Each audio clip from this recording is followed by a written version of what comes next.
अस्सलाम वालेकुम, welcome back to my channel cooking with Zahra. कैसे हैं आप सब?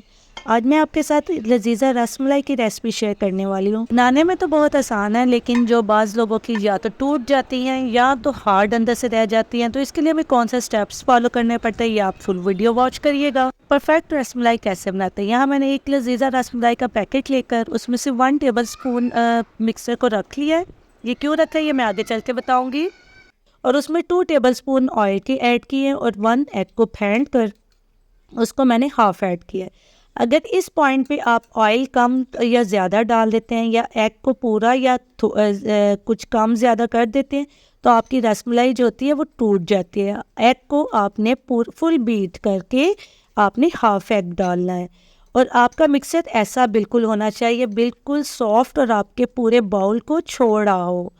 उसको आप एक स्पून की मदद से आप ले लें, और अगर आप इसकी बड़ी क्वांटिटी के मुताबिक भी नहीं बनाते तो तब भी आपकी ये रसमलाइयाँ टूट जाएंगी। ये टोटल आपकी 10 रसमलाइयाँ बनेंगी, जिसमें से मैंने एक जो है टेबल स्पून सेव कर लिया था मिक्सर। वो क्यों किया था? वो इसलिए किया था कि वो जो दूध हम बना रहे हैं, रबड़ी बना रहे हैं, उसके अंदर वो मैंने मिक्सर को डाल दिया था ताकि थोड़ी सी थिकनेस और रबड़ी जो है मज़ेदार सी कलर भी थोड़ा सा ग्रीनी आ जाए।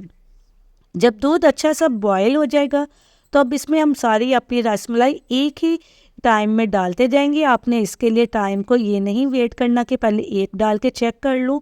मैं साथ साथ ही अपनी रसमलाई को एक दफ़ा फिर हाथों की मदद से राउंड करके डालती जा रही हूँ। इसको पहले 2 से 3 मिनट आपने स्पून की मदद से पकाना है, थोड़ा सा ऊपर नीचे अप एंड डाउन करना है, और बाद में इसको कवर करके 3 से 4 मिनट पकाना है। ये देखें माशाल्लाह हमारी रसमलाइयाँ अच्छे से फूल गई हैं।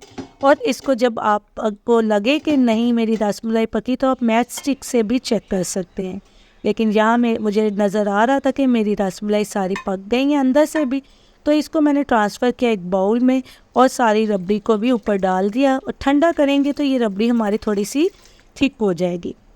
यहाँ मैं आपको ये बताना भूल गई कि रबड़ी तैयार करते हुए आपने चीनी भी ऐड कर देनी है, और जितना आप मीठा चाहते हैं वहाँ उतना रख लें। मैंने यहाँ 1/4 कप चीनी ऐड की थी।